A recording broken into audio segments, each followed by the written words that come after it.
மணி எந்திரிச்சு பார்த்தா 4 ஆச்சு. தம்பி பாலுக்கு அழுதான். அதனால் பாலாத்தி கொடுத்துட்டு கையோட அரிசி ஊற வச்சுருவோன்னு சொல்லிட்டு அரிசி ஊற வச்சுட்டு, ஏன்னா அவர் நேரமாக வேலைக்கு போகிறாரு வெளியூருக்கு, அதுக்காக தான்.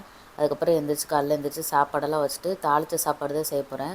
முதல்ல சாப்பாடு வச்சுட்டேன். இந்த பக்கம் தக்காளி சாப்பாடுக்கு வணக்கி விட்டு அந்த பக்கம் மல்லித்துவையல் ரெடி பண்ணுற மாதிரி 2 பக்கமும் எண்ணெய் ஊற்றிட்டேன். எண்ணெய் ஊற்றிட்டு மல்லித்துவையலுக்கு பார்த்திங்கன்னா ஒரு 2 ஸ்பூன் அளவுக்கு கடலைப்பருப்பும் 1 ஸ்பூன் அளவுக்கு உளுந்தம்பருப்பும் சேர்த்துக்கலாம். இங்கிட்டு தக்காளிக்கு தொக்குக்கு கொஞ்சம் கடுகு போட்டுட்டு 1 ஸ்பூன் அளவுக்கு கடலப்பருப்பு, இங்கிட்டு சட்னிக்கு 2 வரமிளகா போட்டுட்டு வரமிளகா போட்டு 4-5 பல் பூண்டையும் போட்டுட்டு வணக்கி விட்டுட்டு, இந்த பக்கம் தக்காளி தொக்குக்கு கருவேப்பிலை 4 பச்சை மிளகா கொஞ்சம் வெங்காயம் போட்டு நல்லா வணக்கி விட்டுக்கலாம். அதே மாதிரி சட்னிக்கும் 2 வெங்காயம் மீடியம் சைஸ் வெங்காயத்தை கட் பண்ணி வச்சுருந்தேன், அதையும் போட்டுட்டு அப்புறம் கொஞ்சமாக புளி போட்டுக்கலாம். அதுக்கப்புறம் ஒரே ஒரு தக்காளி அளவுக்கு மட்டும் தக்காளி போட்டுக்கிட்டு இந்த பக்கம் தொக்குக்கு இதுக்கும் மிக்ஸ் பண்ணி விட்டுட்டே இருக்கணும். அப்புறம் தொக்குக்கும் கொஞ்சம் தக்காளி போட்டுட்டு ஒரு 5-6 தக்காளி நறுக்கி வச்சுருந்தேன், அதையும் சேர்த்துக்கிறேன். இதை எண்ணெயிலே வணக்கணும். தண்ணி இப்போ முதல்ல ஊற்றக்கூடாது, எண்ணெயிலே வணக்கணும்.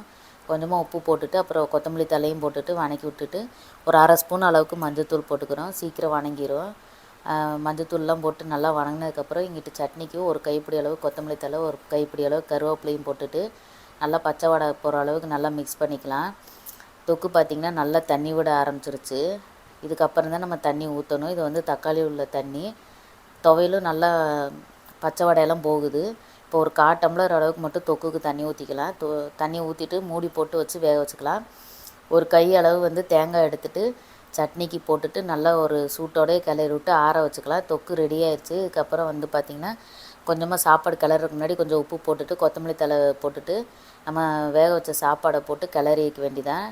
உப்பு பத்தலைன்னா உங்களுக்கு இந்த ஸ்டேஜில் நான் போட்டுக்கோங்க. சூட்டோடு இருக்கும்போது போட்டால் தான் உப்பு சேரும். நல்லா கிளறி விட்டுக்கலாம். ஒன்று சேர கிளறி விட்டுட்டு அதுக்கப்புறம் எங்கள் வீட்டுக்காருக்கு சாப்பாடு போட ஆரம்பிச்சிட்டேன். டைம் ஆயிடுச்சு. அவர் கொஞ்சம் போட்டு கொடுத்துட்டு அப்புறம் துவையல் ஆறிடுச்சு. அது மிக்ஸி ஜாரில் போட்டு கொஞ்சம் உப்பு போட்டு கொஞ்சம் தண்ணி ஊற்றி நல்லா கரகரப்பாக அரைச்சிட்டு அவருக்கும் எடுத்து வச்சிட்டேன். மிச்சத்தை இன்னொரு பாத்திரத்துக்கு மாற்றிட்டேன். சூப்பராக இருந்துச்சு. சட்னியும் இந்த சாப்பாடு செமையாக இருந்துச்சு. கண்டிப்பாக உங்கள் வீட்டில் செஞ்சு பாருங்கள். செஞ்சு பார்த்துட்டு எப்படி இருந்துச்சுன்னு கமெண்ட் பண்ணுங்கள். இந்த வீடியோ பிடிச்சிருந்தால் லைக் பண்ணுங்கள். நம்ம சேனலை சப்ஸ்கிரைப் பண்ணுங்கள்.